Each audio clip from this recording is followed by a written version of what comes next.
Bonjour, XVIIIe siècle, la comédie avant 1750. Dancourt a senti la fermentation sociale qui marquait son époque et discerné la puissance croissante de l'argent. Par là, il annonce le sage. Beaucoup plus âpre et beaucoup et plus mordant, celui-ci nous fait pénétrer avec Turcaret, 1709, dans le monde des financiers véreux, de leurs émules et de leurs parasites. La comédie des caractères. Poète lui-même, Piron, 689-1773, peint dans la Métropolie, 5 actes en vers, 1738, un personnage possédé par la manie de rimer. Cette plaisante comédie eut un très grand succès. Pourtant, le héros est un fantoche plutôt qu'un véritable caractère. Poète également, chantre spirituel des aventures héroïques-comiques du perroquet Ververt, Cresset, 1709-1777, s'inspire de Tartuffe.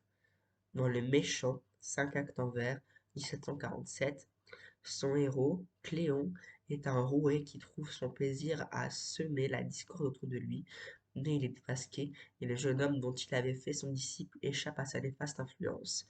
Agréablement rimée, la pièce vaut surtout par l'intrigue et les traits des mœurs.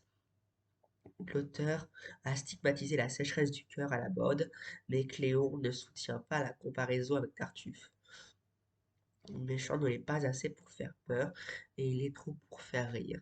Les Dilac. Détouche, 1680-1754, s'est essayé lui aussi à la peinture des caractères, en particulier dans L'Irrésolu, avant d'inaugurer la comédie sentimentale. Les tendances nouvelles. Si grande que soit l'influence de Molière, une évolution se dessine en rapport avec les tendances générales du siècle. Après Réliard et jusqu'à Beaumarchais, auteur et public semblent perdre peu à peu le sens du grand rire molièresque, soit que la comédie s'oriente vers la satire virulente ou vers l'attendrissement, soit encore qu'elle devienne avec Marivaux une délicate peinture, à peine ironique, de l'amour. Première chose, la comédie spirituelle. On écrit des pièces plus brillantes que solides, plus spirituelles que comiques. Ainsi, les comédies de Voltaire jeune, L'Indiscret, 1725, Les Originaux, 1732.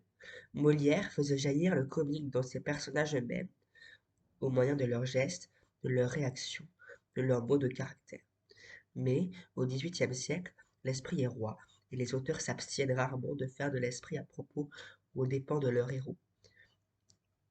Méthode dangereuse, car comique et ironie ne sont pas de même nature, Peggy les jugeait même incompatibles. Ainsi s'expliquerait que le Voltaire, l'homme le plus spirituel de son siècle, ait été un auteur comique médiocre. Deuxième chose, la comédie satirique. Molière avait grand soin de distinguer satire et comédie. Au contraire, l'ironie du XVIIIe siècle transformera souvent la comédie en satire personnelle, et, avant Beaumarchais, la comédie satirique manquera le plus souvent de gaieté. Les attaques de Palissot contre les encyclopédistes et dans les philosophes, celles de Voltaire contre Fréron dans l'Écossaise, sont trop virulentes pour être vraiment comiques. Troisième chose, la comédie attendrissante et moralisante. Le courant de la sensibilité va faire subir à la comédie une déformation inverse mais analogue. Des touches, puis la chaussée, ne la détourneront pas moins de son véritable but en l'affaiblissant à l'extrême. Sa vocation est en effet de corriger les hommes par le rire, non par les larmes.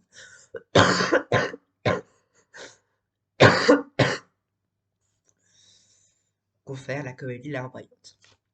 Quatrième point, la comédie psychologique. Renonçant lui aussi au grand rire, Marivaux a su éviter à la fois l'écueil de l'ironie et celui de l'attendrissement. Il opte pour un sourire amusé, mais complice, devant la comédie sincère de l'amour. Il crée ainsi une comédie nouvelle en substituant à la peinture vigoureuse de caractère marqué une minutieuse analyse des sentiments. Si personnel que soit sa manière, on a pu considérer parfois qu'il avait eu un précurseur, encore timide et hésitant, en la personne de Dufresne, 1748-1724, dans des pièces comme L'Esprit de contradiction, 1700, ou La double veuvage, 1702. Celui-ci montre, en effet, à défaut de fermeté, de la fantaisie et de la subtilité et de l'esprit.